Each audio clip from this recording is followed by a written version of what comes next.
Hello guys, तो कैसे हैं आप सभी लोग। स्वागत है आप सभी का लूसीफर एक्सप्लेन चैनल में। तो लास्ट एपिसोड में अपन सभी ने देखा था, मैनेजर वांग बोल रहा था सारे लोग मेरी बात ध्यान सुनो, चाहे कुछ भी क्यों ना हो जाए, कोई भी गलती नहीं होनी चाहिए। यहाँ पे हमारे रियल एस्टेट कंपनी के अंदर ना एक बहुत ही वीआईपी क्लाइंट आ रहा है, जो भी गलती करेगा उसको नौकरी से बाहर निकाल दिया जाएगा। साथ ही मैनेजर वांग बोलते मिस सेरेन गेस्ट को अटेंड करने में कोई भी गलती नहीं होनी चाहिए। मिस सेरेन बोलते सर मुझे एक बात है ये कि हमारे पास में गेस्ट की कोई फोटो है, फोटो होने पे ना पहचाने में बिल्कुल गलती नहीं होने वाली, मैं बिल्कुल सही बंदे को अटेंड करूंगी। मैनेजर वांग बोलते मिस्टर माइकल एक मिस्टीरियस टाइकून है, तो इसी वजह से हमारे पास में कोई फोटो अवेलेबल नहीं है, लेकिन बिल्कुल भी टेंशन मतलब ऐसे बंदे की ना एक बहुत ही कमाल की प्रेजेंस होती है। हमारी रियल एस्टेट कंपनी में एंटर करने के साथ ही सारा फोकस इनके ऊपर हो जाएगा। हमारी इस पूरी रियल एस्टेट कंपनी के अंदर एक अलग ही ऑरा फैल जाएगा। तुम समझ सकती हो ना एक मल्टी बिलियनर का ऑरा कितना खतरनाक हो सकता है। वैसे तुम यहाँ पे सेल्स टीम के अंदर काफी टाइम से हो, पर तुम्हें इतनी छोटी सी बात नहीं पता। मिस शेरन बोलते सर मुझे माफ कर दीजिए, मैं समझ गई। उसके बाद मैनेजर वांग बोलते मेरी बात ध्यान सुनो, यहाँ पे इतनी धूल क्या कर रही है, तुम लोगों ने बिल्कुल भी सही से काम नहीं किया ना, मैंने कहा था कोई भी गलती नहीं होनी चाहिए। चलो यहाँ पे फटाफट से आओ और इसको साफ करो, तुम लोग को नौकरी से बाहर निकलना है क्या। वो सारे लोग बोलते ठीक है सर, हम भी साफ कर देते हैं, और आप बिल्कुल भी टेंशन मत लिए मिस्टर माइकल के सामने हमसे कोई भी गलती नहीं होने वाली। तभी हम देखते हैं बाहर रियल एस्टेट कंपनी के सामने एक टैक्सी आके रुकती है। टैक्सी के अंदर से माइकल बाहर निकलते हुए बोलता है काफी कमाल की बात है, फाइनली मैं यहाँ पहुंच गया। मैंने यहाँ पे इस रियल एस्टेट कंपनी के पास से $300 मिलियन का विला खरीदा है, तो मैं भी यहाँ पे देखना चाहता हूँ आखिर ये मेरी किस तरह से रिस्पेक्ट करते हैं। वैसे अगर मैं यहाँ के सीनरी को ध्यान से देखूँ ना, तो स्वान बे की रियल एस्टेट कंपनी सच में काफी कमाल की है। यहाँ के सेल्स ऑफिस के अंदर हर एक बंदा काफी इंप्रेसिव है। वैसे बस मुझे यहाँ पे एक चीज बिल्कुल समझ में नहीं आ रही, आखिर यहाँ पे रियल एस्टेट कंपनी के सारे लोग बाहर क्या कर रहे हैं, कि यहाँ पे इन लोगों की रियल एस्टेट कंपनी की चेयरमैन आने वाली है। उसके बाद हम देखते हैं माइकल वहाँ पे अंदर तरफ एंटर कर गया होता है। माइकल सोच रहा था काफी अजीब बात है, इन लोग का रियल एस्टेट का सेल्स ऑफिस काफी बड़ा है, पर यहाँ पे एक ही बंदा नहीं खड़ा। क्या ऐसा हो सकता है सेल्स ऑफिस का हर एक बंदा बाहर खड़ा है। अब यहाँ पे इन लोगों ने विला का प्रॉमिस किया है ना, वो मुझे काफी अजीब लग रहा है, पता नहीं इन लोगों ने सच बोले या झूठ। वैसे यहाँ पे देख के तो लग रहा है विला का एरिया काफी कमाल का होने वाला है, बिल्कुल टीवी शोज और मूवीज की तरह ही ये एक $300 मिलियन का विला लग रहा है। पर मुझे लगा था मुझे यहाँ पे शो करने के लिए ना कोई तो खड़ा होगा, आखिर यहाँ पे बाकी सारे लोग गए कहाँ पे। तभी हम देखते हैं मिस शेरन वहाँ पे आ गई होती है। मिस शेरन बोलती है सर मुझे बताइए आखिर आपको यहाँ पे किस तरह घर चाहिए, आपको जिस तरह का भी घर चाहिए ना मैं आपको शो कर सकती हूँ। मैं यहाँ की मेन सेल्स ऑफिसर हूँ जो कि सारी सेल्स का ध्यान रखती है। तभी हम देखते हैं मैनेजर वांग बोलते हैं मिस शेरन तुम यहाँ पे 1 मिनट के लिए आओ। शौक होते मिस शेरन बोलती है ठीक है सर मैं अभी आई। मैनेजर वांग बोलते मैंने कहा था ना तुम्हें यहाँ पे किसी भी क्लाइंट को अटेंड नहीं करना, सिर्फ यहाँ पे एंट्रेंस के ऊपर ध्यान रखो, कोई भी गलती नहीं होनी चाहिए, हमारा वीआईपी क्लाइंट बहुत ही जल्दी आता होगा। मिस शेरन बोलती है चाहे जो भी बात है, पर वो है तो एक कस्टमर ही, हमारी रियल एस्टेट कंपनी के रूल के हिसाब से हमें यहाँ पे हर एक बंदे को सही से मैनेज करना है, चाहे वो यहाँ प्रॉपर्टी खरीदे या नहीं। और वैसे भी वीआईपी क्लाइंट अभी तक नहीं आए, जब वो आएंगे ना तब मैं उनको अटेंड कर लूंगी, पर अभी के लिए मैं यहाँ पे इस कस्टमर को अटेंड कर लेती हूँ ना। मैनेजर वांग बोलते मेरे हिसाब से वो क्लाइंट बहुत ही जल्दी आता होगा, यहाँ पे जो भी क्लाइंट है जैसा भी क्लाइंट है मुझे फर्क नहीं पड़ता, उसको जल्दी से क्लियर करो। हमारे लिए सबसे ज्यादा जरूरी है वीआईपी क्लाइंट, उसके यहाँ पे रहते हुए ना हम किसी भी क्लाइंट को अटेंड नहीं करेंगे, सारे लोग भली भाड़ में जाए कोई फर्क नहीं पड़ता। मिस शेरन बोलती है सर आप बिल्कुल गलत कर रहे हैं, वैसे भी हम लोगों ने यहाँ पे कोई नोटिस भी नहीं रखा, इसी वजह से सारे कस्टमर तो आएंगे, अब हम लोग यहाँ पे कस्टमर को बिना किसी बात के बाहर निकालेंगे तो ये काफी गलत नहीं होगा, इससे हमारे रियल एस्टेट कंपनी की इज्जत काफी घटेगी। मैनेजर वांग बोलते हैं मिस शेरन तुम एक बहुत ही बेवकूफ लड़की हो, चलो ठीक है यहाँ पे इस कस्टमर को हैंडल ही करना है ना तो मैं हैंडल करता हूँ, तुम जाके वीआईपी क्लाइंट का इंतजार करो। वैसे ही मुझे यहाँ पे देख के लगता नहीं इस क्लाइंट के अंदर कुछ भी खरीदने की हिम्मत है, इस बंदे की नेटवर्थ ना $200 भी नहीं होगी, फिर भी ये यहाँ पे स्वान बे की लग्जरी सेल्स ऑफिस में एंटर किया है। इसकी तो अच्छे से बेइज्जती मैं करूंगा ताकि आज के बाद ये वापस से किसी रियल एस्टेट कंपनी में ना जाए। इसकी किस्मत काफी खराब है कि हमारे वीआईपी क्लाइंट के टाइम पे आया है, चाहे कुछ भी क्यों ना हो जाए मुझे इसकी बेइज्जती क्यों ना करना पड़े, मुझे इसको बाहर निकालना होगा। ये हमारे रियल एस्टेट कंपनी के सेल्स ऑफिस के अंदर एक कचरा लग रहा है जो कि हमारी कंपनी की ब्यूटी को खराब करेगा। तभी मैनेजर वांग बोलते कुछ लोग को ना अपनी औकात का पता होना चाहिए, अगर आप यहाँ पे जगह अफोर्ड नहीं कर सकते तो यहाँ पे सारे लोग का टाइम वेस्ट करने का कोई मतलब नहीं, क्योंकि वैसे भी स्वान बे रियल एस्टेट कंपनी छोटे मोटे घर नहीं बनाती, उनका एक एक घर ना बहुत ही कीमती होता है, जितनी तो कुछ लोग की औकात भी नहीं होती। अगर आपको सच में यहाँ पे घर खरीदना है ना तो जल्दी से खरीद लो, हमारे पास में ज्यादा टाइम नहीं है, क्योंकि यहाँ पे वैसे भी इतने महंगे महंगे घर हैं कि आप जितना देखोगे उतना कंफ्यूज होगे, क्योंकि हर एक घर आपकी औकात के बाहर ही होगा। और अगर आप कोई भी घर समझ में नहीं आ रहा ना और आपकी औकात नहीं इसको खरीदने की, तो चुपचाप से बाहर निकल जाओ, हमारा टाइम वेस्ट मत करो। माइकल बोलता है मैनेजर वांग मेरी बात ध्यान सुनो, क्या तुम मुझसे बात कर रहे हो। क्या तुम्हें पता भी है मैं कौन हूँ? तभी मैनेजर वांग बोलते मिस्र यहाँ पे आओ, यहाँ पे बहुत सारी डस्ट लग गई है, फटाफट से इस प्रॉपर्टी को साफ कर दो। हमारा जो वीआईपी क्लाइंट है ना वो यहाँ पे आते ही होंगे, अगर यहाँ की क्लीनिंग को देख के उन्होंने कोई क्वेश्चन उठाया तो आगे हम लोग क्या करेंगे। और साथ ही में यहाँ पे हमारे शोरूम के जितना भी कचरा है ना उन सबको बाहर निकाल दो। वैसे भी स्वान बे के लग्जरी शोरूम के अंदर कचरे लोग ठीक नहीं लगते। माइकल बोलता है मैंने यहाँ पे इसको टच किया ताकि मैं चेक कर सकूं, अगर मैं इसको ध्यान से चेक नहीं करूंगा तो मुझे कैसे पता चलेगा कि आखिर यहाँ पे ये घर मेरे लायक है भी या नहीं। और क्या तुम्हें यहाँ पे नहीं लगता अपने कस्टमर से तुम काफी एरोगेंटली बिहेव कर रहे हो? किस में यहाँ पे स्वान बे रियल एस्टेट कंपनी सारे लोगों से ऐसे बिहेव करती है। मैनेजर वांग बोलते मैं सही से बोलूँ ना, तुम्हें देख के लगता नहीं है कि तुम्हारे पास में $200 भी होंगे, और तुम यहाँ पे जिस घर के मॉडल को छू रहे हो ना वो $300 मिलियन का है, जो कि तुम्हारी औकात के बाहर है। क्या तुम यहाँ पे इस घर को अफोर्ड भी कर सकते हो? मैंने तुम्हारे को बहुत सारे ताने मारे पर तुमने मेरी बात नहीं समझी। क्या तुम्हें यहाँ पे खुला होकर बोलना पड़ेगा कि यहाँ से बाहर निकल जाओ? हमारा एक बहुत ही स्पेशल गेस्ट आने वाला है, हमारा टाइम वेस्ट मत करो। अगर तुम यहाँ पे कुछ टाइम और रुके ना तो तुम्हारी बहुत ज्यादा बेइज्जती होगी, और फिर उस बेइज्जती का इल्जाम तुम मेरे पर मत डालना, क्योंकि मैं काफी मजबूर हो चुका हूँ। एक गरीब जाहिल गवार बंदा जो कि किसी भी शोरूम के अंदर घुस जाता है और अपनी औकात का पता नहीं होता। माइकल बोलता है मुझे यहाँ पे देख के क्लियरली पता चल गया तुम लोग बहुत ही बेकार लोग हो। तुम्हारे सेल्स मैनेजमेंट की शिकायत मैं पक्का से करूंगा। तुम यहाँ पे सारे लोगों को उनकी अपीयरेंस पे जज करते हो। क्या तुम्हें पता भी है कि मैं हूँ कौन? वैसे यहाँ पे तुम्हारे घर के मॉडल को देख के लग नहीं रहा कि तुम्हारे घर की प्राइस इतनी ज्यादा है, तो आखिर तुम लोग यहाँ पे किस बात पे फुदक रहे हो? $300 मिलियन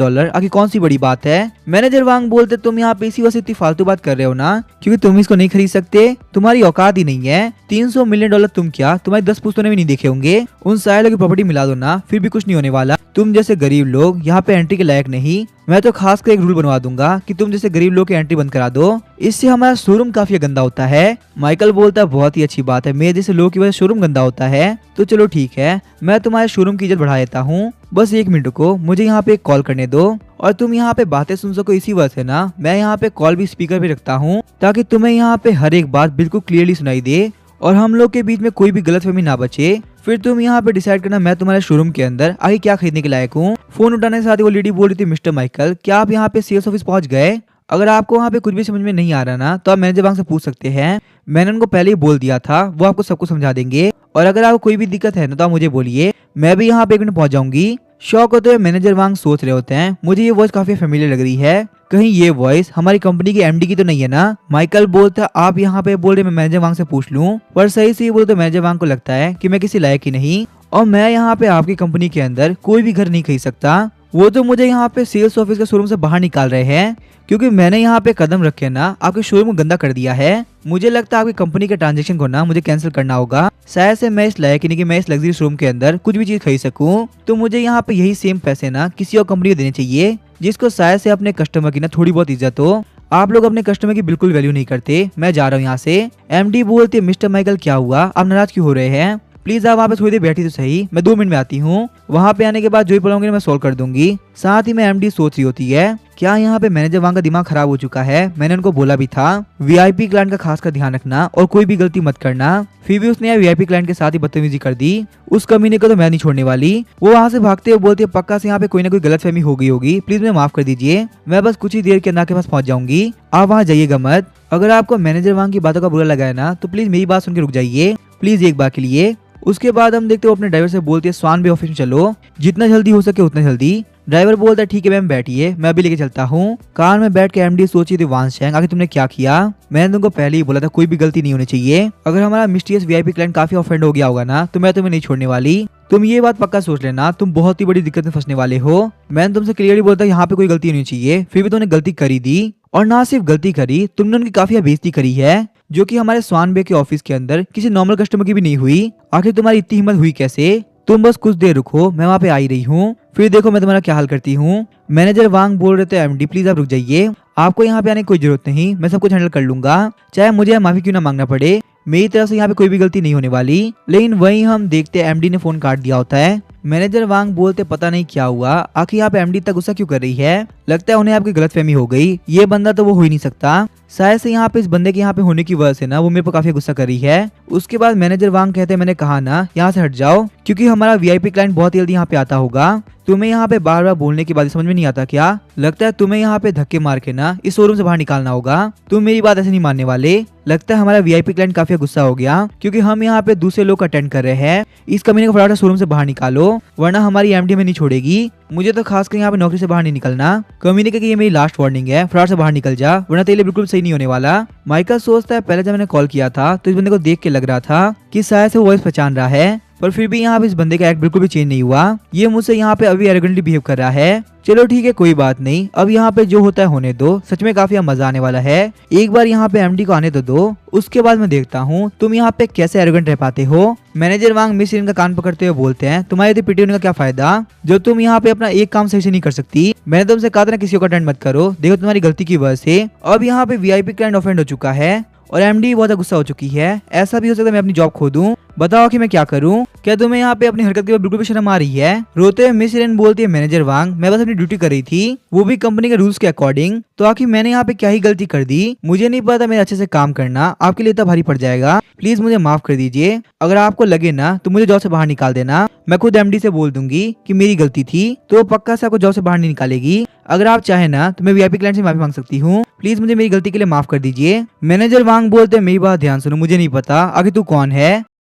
इंसान की ना यहाँ पे कोई वैल्यू नहीं है। हमारे पास एक बहुत ही वीआईपी क्लाइंट आने वाला है तो हमें उसे अटेंड करना है और उसके यहाँ पे रहते हुए ना हमें कोई भी गरीब इंसान नहीं चाहिए। इसी वजह से अगर तेरे अंदर शर्म हो तो इस शोरूम से बाहर निकल जा, क्योंकि अगर हमारी एमडी यहाँ पे आ गई ना तो कोई नहीं बचा पाएगा। साथ ही मैं भी बहुत बड़ी दिक्कत में फंस जाऊंगा। तो अभी हम देखते हैं एमडी वहाँ पे आते हुए बोलती है, वांग शेंग आगे तुम क्या कर रहे हो? तुम्हारी हिम्मत कैसे यहाँ पे ये सब करने की? मैनेजर वांग बोलते हैं, देखो यहाँ पे हमारी एमडी आ चुकी है और फ्लैट से बाहर निकल जाओ वरना बहुत ज्यादा बेइज्जती होगी। मैंने तो यहाँ पे कुछ भी नहीं करा, ये जो करेंगे ना तुम जिंदा नहीं बच पाओगे, तुमसे पक्का सहन नहीं होगा। इससे बढ़िया तुम यहाँ पे खुद शांति से बाहर निकल जाओ। मैनेजर वांग बोलते हैं, एमडी आप यहाँ पे आ चुकी है, मैं आपको यहाँ पे सारा मैटर एक्सप्लेन करता हूँ क्या यहाँ पे क्या क्या हुआ था। आप बिल्कुल भी टेंशन मतलब वीआईपी क्लाइंट से ना मैं खुद माफी मांगूंगा। पता नहीं ये साला गरीब आदमी कहाँ से आ गया, इसको बाहर निकालते निकालते मुझे काफी टाइम लग गया। प्लीज मुझे माफ कर दीजिए। लेकिन तभी हम देखते हैं वो एमडी मैनेजर वांग को पार कर देती है। ये सब देख के मैनेजर वांग काफी शॉक हो गए होते हैं। मैनेजर वांग सोचते पक्का से यहाँ पे इस गरीब बंदे को देख के एमडी काफी गुस्सा हो गई। अब आखिर मैं यहाँ पे करूँ तो करूँ क्या, कहीं यहाँ पे इस चीज के लिए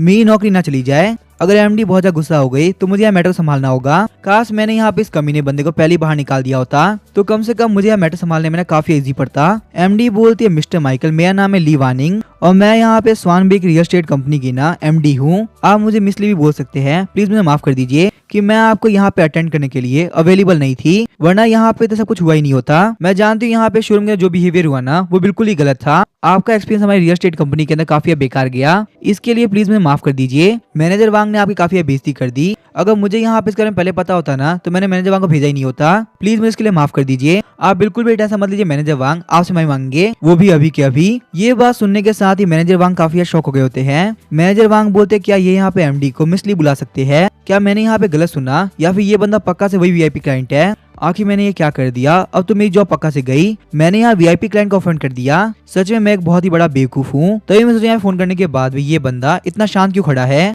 और फोन पे जो लेडी बात कर रही थी उसकी आवाज इतनी फेमिलियर क्यों लग रही थी? क्यों वो लेडी कोई और नहीं बल्कि हमारी एमडी थी। मिस ली बोलती है, बिल्कुल भी टेंशन मत लीजिए, हम यहाँ पे अपने लोग को बिल्कुल सही से मैनेज करेंगे ताकि आगे चल के ऐसी कोई भी दिक्कत ना हो। हमारी कंपनी का खास कर रूल है वो यहाँ पे गरीब और अमीर के बीच में बिल्कुल भी डिफरेंस नहीं करती। पता नहीं यहाँ पे इस कमीने मैनेजर वांग ने ये सब कैसे कर दिया। यहाँ पे ऐसे बिहेवियर के लिए मैं जितना माफी मांगू उतना कम है। प्लीज मिस्टर माइकल हमें माफ कर दीजिए। ऐसी गलती हमारी कंपनी की तरफ से ना वापस कभी नहीं होगी। हमारे साथ में ये कॉन्टेक्ट मत तोड़ना। ये सारी बात सुनकर मिस इरिन काफी शॉक हो गई होती है। मिस इरिन सोचती है तो ये वो वीआईपी क्लाइंट जिसका हम लोग वेट कर रहे थे। सच में यहाँ पे ये बंदा तो बहुत ही सिंपल है। ये यहाँ पे नॉर्मल कपड़े पहन के आ गया। इस बंदे के अंदर ना बिल्कुल भी एरोगेंस नहीं है। जैसी इमेज मेरे माइंड में वीआईपी क्लाइंट को लेके थी ना वैसे बिल्कुल भी नहीं रही। मुझे लगा था वो बंदा बहुत ही एरोगेंट होगा और वो यहाँ पे किसी बंदे से बिल्कुल सही से बात नहीं करेगा, पर ये बंदा तो बहुत ही अच्छा निकला। मैनेजर वांग के सब कुछ बोलने के बावजूद भी ये बिल्कुल शांत खड़ा था। मिस ली बोलती है, मिस्टर माइकल हम यहाँ पे सारे लोगों को ना इक्वली ट्रीट करते हैं, प्लीज हम लोग को माफ कर दीजिए। प्लीज हम लोग को एक और चांस दे दीजिए। फ्यूचर में हम लोग ऐसी गलती वापस से नहीं करेंगे। पर वहीं हम देखते हैं माइकल कुछ भी नहीं बोल रहा होता। मैनेजर वांग बोलते हैं, मिस ली क्या आप सच बोल रही हैं? क्या यही वो अमीर बंदा है जिसका हम लोग को यहाँ वेट करना था? वो वीआईपी क्लाइंट जिसने यहाँ पे $300 मिलियन का घर खरीदा है। साथ ही मैनेजर वांग सोच रहे होते हैं आखिर ये बंदा किस एंगल से अमीर लग रहा है। इसके कपड़े भी काफी सस्ते हैं जिनके ऊपर बिल्कुल भी कोई ब्रांड नहीं है। बिना किसी ग्रैंड प्रेजेंस के और बिना किसी पावरफुल ऑरा के ये बंदा यहाँ पे एंटर कर गया। मुझसे एक बहुत बड़ी गलती हो गई। मुझे यहाँ पे हर एक बंदे को इक्वली ट्रीट करना चाहिए था, तो शायद से मुझसे यहाँ पे गलती नहीं होती। मिस ली बोलते, मैनेजर वांग मैंने कहा था ना किसी भी क्लाइंट को बिल्कुल भी इग्नोर मत करना। चाहे उसका स्टेटस कुछ भी हो, फिर भी तुमने यहाँ पे गलती करी और मिस्टर माइकल को इतना उल्टा पुल्टा बोल दिया। आखिर तुम खुद को समझते क्या हो? तुम्हारी क्या औकात है? अगर मिस्टर माइकल कॉन्ट्रैक्ट फेल कर देते हैं तो क्या तुम ये घर खरीदोगे? सिर्फ यहाँ पे तुम जैसे बंदे की वजह से ना हमारी कंपनी को काफी लॉस हो रहा है। और तुम ही बताओ मैं यहाँ पे तुम्हारे साथ में क्या करूँ? मैनेजर वांग सोच रहे होते हैं मैं तो गया काम से। मैंने यहाँ पे जिंदगी में सबसे बड़ी गलती करी है, एक वीआईपी क्लाइंट को अंडर एस्टिमेट करके। तुम्हारे अंदर बहुत ही एरोगेंस आ चुका है ना प्रॉपर्टी बेच बेच के। मुझे लगता है तुम जैसे बिलियनर की हमारी कंपनी को कोई जरूरत नहीं। तुम अपने आप में एक ब्रांड हो जिसके लिए $300 मिलियन क्लाइंट कुछ वैल्यू नहीं रखता। हमें यहाँ पे नॉर्मल होशियार बंदे चाहिए, तुम डेढ़ होशियार हो। इसी वजह से यहाँ पे हमारी कंपनी ना तुम्हारे लायक नहीं है। एक काम करिए मैनेजर वांग, कल से ना आप हमारी कंपनी मत आइए। आपके जैसे extra rich, extra talented, multi billionaire supreme king को हम नहीं संभाल सकते। हमारी कंपनी इतनी लायक ही नहीं है कि वो यहाँ पे आपको जॉब दे सके। इसी वजह से आपको जो भी समझ में आता है वो करो, पर कल से हमारी कंपनी में मत आओ। गाइस सीरीज के चैप्टर खत्म हो चुके हैं और वीकली सिर्फ एक ही चैप्टर आ रहा है। इसी वजह से आगे स्टोरी जानने के लिए आपको काफी वेट करना होगा। अब इसके आगे क्या होगा वो हम देखेंगे नेक्स्ट एपिसोड के अंदर। वीडियो पसंद आए चैनल को सब्सक्राइब करके वीडियो को लाइक कर देना। Thank you.